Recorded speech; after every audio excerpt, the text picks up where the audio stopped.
अस्सलामुअलैकुम दोस्तों, माशाल्लाह ख़ास ज़मीन ते ख़ास लोकेशन इंतहाई कम कीमत विच यानी कि सस्तियां ज़मीनां।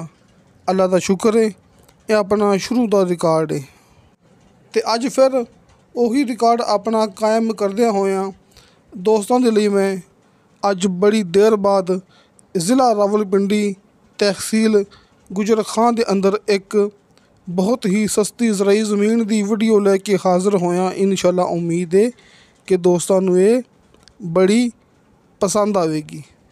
दोस्तों माशाअल्लाह ये 17 एकड़ अपने कोले ये ज़मीन है, बहुत ही इनकी खास लोकेशन है। तुसीं ये ज़मीन की लोकेशन अच्छी तरह नोट कर लेनी है। उस तो बाद ज़मीन की कीमत नोट कर लेनी है तो फिर ज़मीन की सहूलियात नोट कर लेनिया ने। यानी कि 3 चीज़ां होंदियां ने खास। ज़मीन की लोकेशन की है, शहर तो कितनी दूर है, रस्ता कैसा है, इत्थे सहूलियात की ने, मौके पर आपां नूं किहड़ी सहूलत मिलेगी, तो बाद विच ज़मीन की कीमत कितनी है। बस दोस्तों ये ज़िला रावलपिंडी तहसील गुजर खां का इलाका है जी। मेरे बड़े दोस्त व्हाट्सअप ते मैसेज करते सी, मूवी के नीचे कमेंट करते सी कि भाई अब्दुल वाहिद हुण सिर्फ तुसीं चकवाल का इलाका दिखाना शुरू किया होया है, सानूं तुसीं पहले तरह आस पास ज़मीनां हुण नहीं दिखा रहे जी। लिहाजा अज आपां दोस्तों लई एक ऐसी ज़मीन लैके आए हैं जिंदी कीमत भी इंतहाई मुनासिब है। लोकेशन सब तो वड्डी गल लोकेशन, ये ज़मीन की लोकेशन बड़ी खास हैगी जी। बिजली मौके ते मौजूद है, आबादी के बिल्कुल नाल अपनी ये ज़मीन हैगी जी। हर एक चीज़ वेखो ये तुहाडे सामने एक कैमरे की नज़र।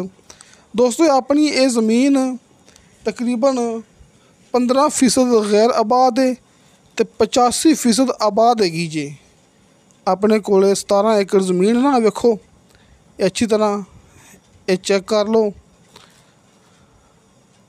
17 एकड़ ये ज़मीन है, 15% गैर आबाद है तो 85% ये ज़मीन आबाद हैगी जी। तो जिमें कि इलाका है रावलपिंडी का, इत्थे भी गिनती हुंदी है कनाल के हिसाब नाल। लिहाजा ये अपने कोले 136 कनाल ज़मीन जे, 136 कनाल ये ज़मीन है जड़ी कि तकरीबन 17 एकड़ ये बनती पई जे। ये जड़ी अपनी थोड़ी जी ज़मीन विच गैर आबाद हैगी है ना, ये तमाम दरख्त उस ज़मीन के अंदर है जी, ये तुहाडे सामने। तो जड़ी ज़मीन आबाद हैगी है उत्थे बाजरा ते जवार की फसल काश्त हैगी जी। तुसीं अपनी एक गल ध्यान नाल सुन लेनी है, जड़ी ज़मीन अपनी आबाद है ना, आपां तुहानूं पहले गैर आबाद ज़मीन विखांदे पे हैं। जड़ी ज़मीन अपनी आबाद हैगी है ना, उहदे विच जवार एंड बाजरा मालक ने काश्त किया होया है। ये सामने आपां वो हिस्सा दिखा रहे हैं जिहड़ा हिस्सा गैर आबाद है, यानी कि थोड़ी गैर आबाद है लेकिन ज़मीन ज़्यादा आबाद है। सिर्फ 15% गैर आबाद है, बाकी 85% ज़मीन अपने कोले आबाद हैगी जी। दोस्तों अपनी ये ज़मीन पक्के कारपेट रोड तो सिर्फ आधा किलोमीटर फासले तो मौजूद है।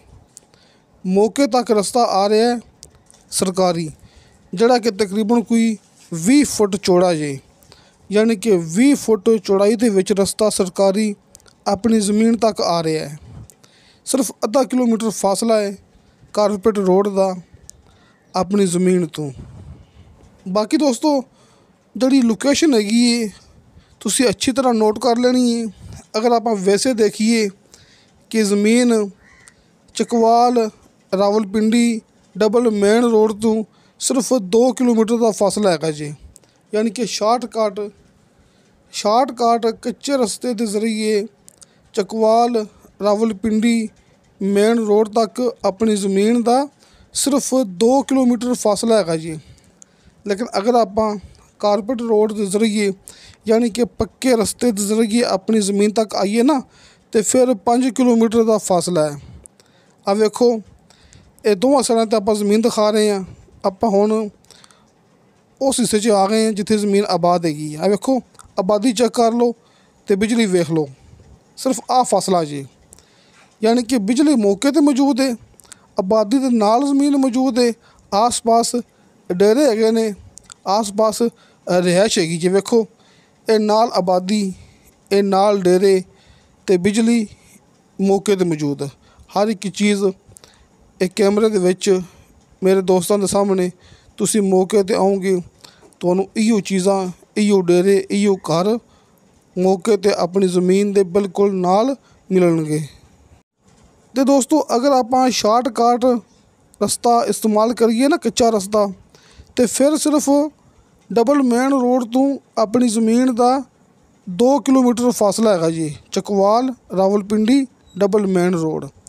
ਅਗਰ ਆਪਾਂ ਲਿੰਕ ਰੋਡ ਦੇ ਜ਼ਰੀਏ, ਕਾਰਪੇਟ ਰੋਡ ਦੇ ਜ਼ਰੀਏ ਆਪਣੀ ਜ਼ਮੀਨ ਤੱਕ ਪਹੁੰਚੀਏ ਨਾ, ਅਤੇ ਫਿਰ 5 ਕਿਲੋਮੀਟਰ ਫਾਸਲਾ ਹੈਗਾ ਜੀ ਡਬਲ ਮੇਨ ਰੋਡ ਦਾ ਆਪਣੀ ਜ਼ਮੀਨ ਤੱਕ। ਅਤੇ ਦੋਸਤੋ ਇੱਕ ਮਾਲਕ ਦੀ ਇਹ ਜ਼ਮੀਨ ਹੈਗੀ ਹੈ, ਰੀਸੇਲ ਰਕਬਾ ਹੈ, ਆਪਾਂ ਨੂੰ ਇਹ ਜ਼ਮੀਨ ਪੂਰੀ ਮਿਲੇਗੀ, ਆਪਾਂ ਨੂੰ ਇਹ ਕੰਮ ਨਹੀਂ ਮਿਲੇਗੀ। ਇਹ 17 ਏਕੜ ਜ਼ਮੀਨ ਹੈ ਆਪਣੇ ਕੋਲ, ਰਜਿਸਟਰੀ ਇੰਤਕਾਲਸ਼ੁਦਾ ਕੰਪਿਊਟਰਾਈਜ਼ ਰਿਕਾਰਡਸ਼ੁਦਾ ਇਹ ਮੌਕਾ ਹੈਗਾ ਜੀ। ਨੀਚੇ ਦੋਸਤਾਂ ਨੂੰ 80 ਫੁੱਟ 'ਤੇ ਸ਼ਰਤੀਆ ਮਿੱਠਾ ਪਾਣੀ ਅਤੇ ਬੇਸ਼ੁਮਾਰ ਪਾਣੀ ਮਿਲੇਗਾ। ਦੋਸਤੋ ਇਹ ਚਕਵਾਲ ਰਾਵਲਪਿੰਡੀ ਇਸ ਸਾਈਡ 'ਤੇ ਪਾਣੀ ਸ਼ਰਤੀਆ ਮਿੱਠੇ ਵੀ ਹੁੰਦੇ ਨੇ ਅਤੇ ਇੰਤਹਾਈ ਕਰੀਬ ਵੀ ਹੁੰਦੇ ਨੇ, ਲਿਹਾਜ਼ਾ ਤੁਹਾਨੂੰ ਨੀਚੇ 80 ਫੁੱਟ 'ਤੇ ਸ਼ਰਤੀਆ ਮਿੱਠਾ ਪਾਣੀ ਮਿਲ ਜਾਏਗਾ ਅਤੇ ਨਾਲੇ ਬੇਸ਼ੁਮਾਰ ਪਾਣੀ ਮਿਲ ਜਾਏਗਾ। ਬਾਕੀ ਦੋਸਤੋ ਗੱਲ ਉਵੇਂ ਹੀ ਹੈ ਜਿਵੇਂ ਆਪਾਂ ਹਰ ਮੂਵੀ ਦੇ ਵਿੱਚ ਗੱਲ ਕਰਦੇ ਹੁੰਦੇ ਹਾਂ, ਹਲਕੇ ਫੁਲਕੇ ਬਿਆਨੇ 'ਤੇ ਤੁਹਾਨੂੰ ਮਿਲੇਗਾ ਮੁਕੰਮਲ ਜ਼ਮੀਨ ਦਾ ਕਬਜ਼ਾ, ਯਾਨੀ ਕਿ ਸਭ ਤੋਂ ਪਹਿਲੇ ਤੁਹਾਨੂੰ ਕਬਜ਼ਾ ਮਿਲ ਜਾਏਗਾ, ਬਾਕੀ ਤਮਾਮ ਗੱਲਾਂ ਬਾਅਦ ਵਾਲੀਆਂ ਨੇ। ਅਤੇ ਦੋਸਤੋ ਇਸ ਜ਼ਮੀਨ ਦੀ ਡਿਮਾਂਡ ਕੀਤੀ ਹੈ ਮਾਲਕ ਨੇ ਫੀ ਏਕੜ ਦੇ ਹਿਸਾਬ ਨਾਲ 24 ਲੱਖ ਰੁਪਇਆ। ਦੋਸਤੋ 17 ਏਕੜ ਯਾਨੀ ਕਿ 17 ਏਕੜ ਇਹ ਆਪਣੇ ਕੋਲ ਜ਼ਮੀਨ ਹੈਗੀ ਹੈ ਨਾ, ਫੀ ਏਕੜ ਦੇ ਹਿਸਾਬ ਨਾਲ ਮਾਲਕ ਨੇ ਇਹਦੀ ਡਿਮਾਂਡ ਕੀਤੀ ਹੈ 24 ਲੱਖ ਰੁਪਇਆ। ਦੋਸਤੋ 20 ਅਤੇ 4 24 ਲੱਖ ਰੁਪਇਆ ਫੀ ਏਕੜ ਦੇ ਹਿਸਾਬ ਨਾਲ ਇਹਦੀ ਡਿਮਾਂਡ ਹੈ। ਜਿਵੇਂ ਕਿ ਇਲਾਕਾ ਹੈ ਰਾਵਲਪਿੰਡੀ ਦਾ, ਇੱਥੇ ਵੀ ਗਿਣਤੀ ਹੁੰਦੀ ਹੈ ਕਨਾਲ ਦੇ ਹਿਸਾਬ ਨਾਲ। ਆਪਣੇ ਕੋਲ ਤਕਰੀਬਨ ਕੋਈ 135-36 ਕਨਾਲ ਜ਼ਮੀਨ ਹੈਗੀ ਹੈ, ਲਿਹਾਜ਼ਾ ਫੀ ਕਨਾਲ ਇਸ ਜ਼ਮੀਨ ਦੀ ਡਿਮਾਂਡ ਬਣਦੀ ਪਈ ਹੈ 3 ਲੱਖ ਰੁਪਇਆ। ਦੋਸਤੋ 3 ਲੱਖ ਰੁਪਇਆ ਫੀ ਕਨਾਲ ਅਤੇ 24 ਲੱਖ ਰੁਪਇਆ ਫੀ ਏਕੜ। ਹਾਜੀ ਅਰਫਾਨ ਅਬਾਸ ਸਾਹਿਬ ਦੇ ਦੋਵੇਂ ਨੰਬਰ ਤੁਹਾਡੇ ਸਾਹਮਣੇ, ਤੁਸੀਂ ਆਪਣੇ ਤਰੀਕੇ ਨਾਲ ਜਿਵੇਂ ਚਾਹੋ ਰਾਬਤਾ ਕਰ ਸਕਦੇ ਜੀ। ਅਤੇ ਨਾਲ ਤੁਸੀਂ ਇਹ ਚੈੱਕ ਕਰ ਲਓ, ਇਹ ਆਬਾਦੀ, ਇਹ ਬਿਜਲੀ ਵਾਲੇ ਖੰਭੇ, ਯਾਨੀ ਕਿ ਨਾਲ ਡੇਰੇ ਹੈਗੇ ਨੇ, ਬਿਲਕੁਲ ਨਾਲ ਇਹ ਗਾਉਂ ਹੈਗਾ ਹੈ, ਯਾਨੀ ਕਿ ਹਰ ਇੱਕ ਚੀਜ਼ ਦੀ ਸਹੂਲਤ ਭਰਾਵਾਂ ਨੂੰ ਮੌਕੇ 'ਤੇ ਮਿਲਦੀ ਪਈ ਹੈ। ਇਹ ਨਹੀਂ ਕਿ ਇਲਾਕਾ ਬੀਆਬਾਨ ਹੈ, ਪਤਾ ਨਹੀਂ ਕੋਈ ਜੰਗਲ ਹੈਗਾ ਹੈ।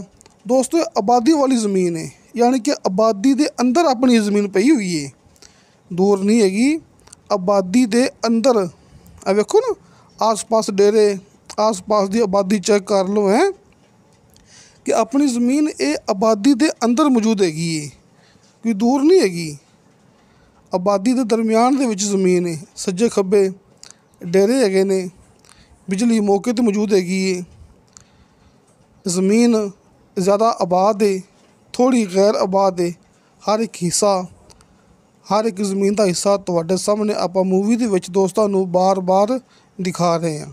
ਤੁਸੀਂ ਮੌਕੇ 'ਤੇ ਆਓਗੇ ਤੁਹਾਨੂੰ ਥੋੜ੍ਹੀ ਜ਼ਮੀਨ ਮਿਲੇਗੀ ਗੈਰ ਆਬਾਦ, ਸਿਰਫ 15% ਜ਼ਮੀਨ ਤੁਹਾਨੂੰ ਮਿਲੇਗੀ ਗੈਰ ਆਬਾਦ, ਬਾਕੀ ਦੀ 85% ਜ਼ਮੀਨ ਦੋਸਤਾਂ ਨੂੰ ਮੁਕੰਮਲ ਆਬਾਦ ਮਿਲੇਗੀ।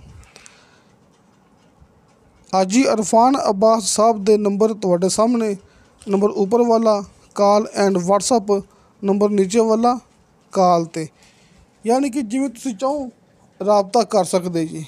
ਬਾਕੀ ਦੋਸਤਾਂ ਨੂੰ ਮੈਂ ਹਰ ਮੂਵੀ ਦੇ ਵਿੱਚ ਇਹ ਗੱਲ ਕਰਦਾ ਹੁੰਦਾ ਕਿ ਮੇਰਾ ਵਟਸਅਪ ਨੰਬਰ ਲੱਗਿਆ ਹੁੰਦਾ ਹੈ ਹਰ ਮੂਵੀ ਦੀ ਡਿਸਕ੍ਰਿਪਸ਼ਨ ਦੇ ਵਿੱਚ, ਨੋ ਕਾਲ, ਖਾਲੀ ਵਟਸਅਪ ਨੰਬਰ। ਇਹ ਵੀ ਤੁਹਾਡੇ ਦੋਸਤਾਂ ਦੀ ਸਹੂਲਤ ਵਾਸਤੇ ਹਰ ਮੂਵੀ ਦੀ, ਕਿਉਂਕਿ ਅਕਸਰ ਕਾਲ ਦੇ ਵਿੱਚ ਅੱਗਾ ਪਿੱਛਾ ਹੋ ਜਾਂਦਾ, ਲੇਕਿਨ ਵਟਸਅਪ 'ਤੇ ਇੱਕ ਰਿਕਾਰਡ ਪਿਆ ਹੁੰਦਾ ਕਿ ਫਲਾਂ ਦੋਸਤ ਨੇ ਆਪਾਂ ਨੂੰ ਮੈਸੇਜ ਕੀਤਾ ਸੀ, ਆਪਾਂ ਰਿਪਲਾਈ ਦੇਣੀ ਹੈ।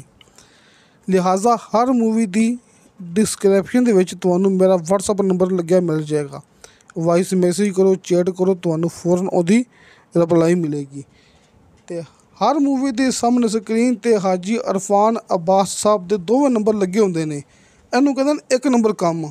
ਲਿਹਾਜ਼ਾ ਦੋਸਤਾਂ ਨੂੰ ਮੈਂ ਬਾਰ-ਬਾਰ ਇਹ ਗੱਲ ਕਰਦਾ ਹੁੰਦਾ ਕਿ ਫੇਕ ਵੀਡੀਓ ਤੋਂ ਬਚੋ ਅਤੇ ਹਕੀਕਤ ਵੱਲ ਆਓ। ਅਕਸਰ ਤੁਸੀਂ ਜ਼ਮੀਨ ਦੀ ਵੀਡੀਓ ਦੇਖ ਲੈਂਦੇ ਹੋ ਲੇਕਿਨ ਸਾਹਮਣੇ ਨੰਬਰ ਨਹੀਂ ਲੱਗੇ ਹੁੰਦੇ ਕਿ ਦੋਸਤ ਸਾਹਮਣੇ ਨੰਬਰ ਨਹੀਂ ਲਗਾਉਂਦੇ ਹੈਗੇ, ਲੇਕਿਨ ਆਪਾਂ ਸਾਹਮਣੇ ਸਕਰੀਨ 'ਤੇ ਨੰਬਰ ਚਲਾਉਣੇ ਆ। ਇਹਨੂੰ ਕਹਿੰਦੇ ਨੇ 1 ਨੰਬਰ ਕੰਮ। ਲਿਹਾਜ਼ਾ ਫੇਕ ਵੀਡੀਓ ਤੋਂ ਬਚੋ ਅਤੇ ਹਕੀਕਤ ਵੱਲ ਆ ਜਾਓ। ਰਾਬਤਾ ਕਰੋ, ਮੌਕੇ 'ਤੇ ਆਓ ਅਤੇ ਮਾਲਕ ਦੇ ਨਾਲ ਮੁਲਾਕਾਤ ਕਰੋ। ਇਹ ਹੁੰਦਾ ਪੱਕਾ ਸਬੂਤ।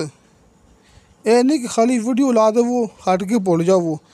ਅੱਜ ਜ਼ਮੀਨ ਵੇਖੋ, ਕਾਲ ਕਰੋ, ਵਟਸਐਪ 'ਤੇ ਮੈਸੇਜ ਕਰੋ ਅਤੇ ਸੁਬਾਹ ਟਾਈਮ ਬਣਾਵੋ ਅਤੇ ਆ ਜਾਓ। ਆਪਾਂ ਤੁਹਾਡੀ ਮੁਲਾਕਾਤ ਕਰਵਾਉਂਦੇ ਹਾਂ ਡਾਇਰੈਕਟ ਮਾਲਕ ਨਾਲ। ਜ਼ਮੀਨ ਦਾ ਸੌਦਾ ਹੁੰਦਾ ਮਾਲਕ ਦੇ ਨਾਲ ਆਮਣੇ ਸਾਹਮਣੇ ਬਹਿ ਕੇ। ਅਤੇ ਦੋਸਤੋ ਇਨਸ਼ਾ ਅੱਲਾਹ ਤਾਲਾ ਬਾਸ਼ਰਤੇ ਜ਼ਿੰਦਗੀ ਬਾ ਫਜ਼ਲ ਖੁਦਾ ਮਿਲਾਂਗੇ ਅਗਲੀ ਵੀਡੀਓ 'ਤੇ। ਅੱਲਾ ਹਾਫਿਜ਼।